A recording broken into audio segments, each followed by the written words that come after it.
ketiga, menghindari perpecahan dan konflik seperti contohnya tadi Wira dan Ar-Rasyid bertengkar permasalahan perbedaan suku. Nah, Raisa itu tidak boleh ikut campur. Raisa itu harus bisa menengahi antara konflik yang dihadapi oleh Wira dan Ar-Rasyid. Dan yang terakhir, memperkuat rasa cinta tanah air. Contohnya seperti apa? Siapa yang tahu cara memperkuat rasa cinta tanah air? Ada yang tahu? Benar, ayo. Benar, ayo. Apa yang harus teman-teman? Ya, membeli produk lokal. Tidak boleh membeli produk brand luar. Itu salah satu contoh cinta kepada tanah air. Selanjutnya, cara merajut persatuan. Yang pertama, saling menghormati perbedaan. Tadi hari-hari toleransi, tidak boleh mengejek. Yang kedua, tidak membeda-bedakan teman. Tak boleh membeda-bedakan temannya.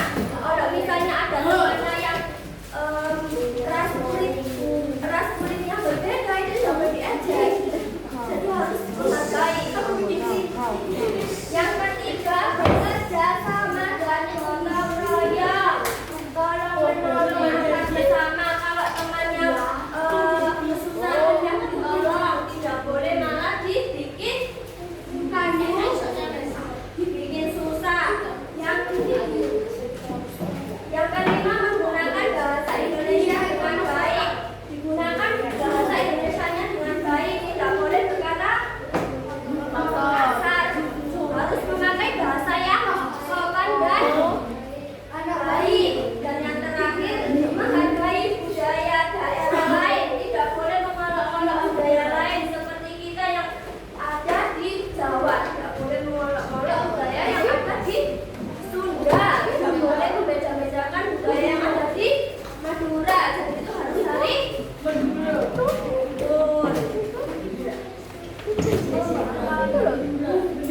Nah, ini ada contoh sikap dalam kehidupan sehari-hari.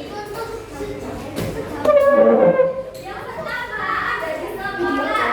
Contohnya bermain dengan semua teman tanpa membedakan suku atau agama. Di kelas ini ada salah satu anak yang beragama Katolik. Nah, kalian nggak boleh mengolok-olok agama Katolik itu. Seperti contohnya kalian berdoa kan seperti ini, tangannya diangkat. Teman kalian itu doanya seperti ini. Kalian nggak boleh bilang, kok doa kamu seperti ini, doa seperti ini, tapi seperti ini. Nggak boleh ya, karena itu udah jadi masing-masing. Kalian tidak boleh menghakimi itu. Yang kedua, kerja kelompok dengan kompak. Kalau di rumah, menghargai pendapat anggota keluarga. Ketika kalian diajak ngobrol sama orang tua, ada kalian, ada kakak kalian, ada adik kalian. Nah, ketika ayah kalian menyampaikan pendapat, kalau misal Raisa nggak boleh bermain HP. Kamu berontak. Kamu berontak bilang ini. Aku yang nggak dibolehin. Kakak juga harusnya nggak dibolehin. Dong, adik juga nggak dibolehin. Dong, itu nggak boleh ya. Itu nggak boleh. Ditanya dulu, alasan ayahnya tidak memperbolehkan Raisa itu kenapa? Mungkin gara-gara Raisa mau belajar lebih rajin lagi. Nah, ini ibu rukun dengan saudara, sama kakak atau sama adik itu harus rukun, nggak boleh bertengkar. Kalau bertengkar bukan tapi istri ya. Kalau di masyarakat ikut kerja bakti, kalau di masyarakat, kalau di RT-nya itu biasanya 1 bulan sekali mengadakan kerja bakti. Itu bergabung, jangan malah mengecoki.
Tadi kan kakak menyuruh buat menulis atau mengingat apa saja perbedaan, ada berapa perbedaan yang ada di video animasi tadi.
persatuan di sekolah.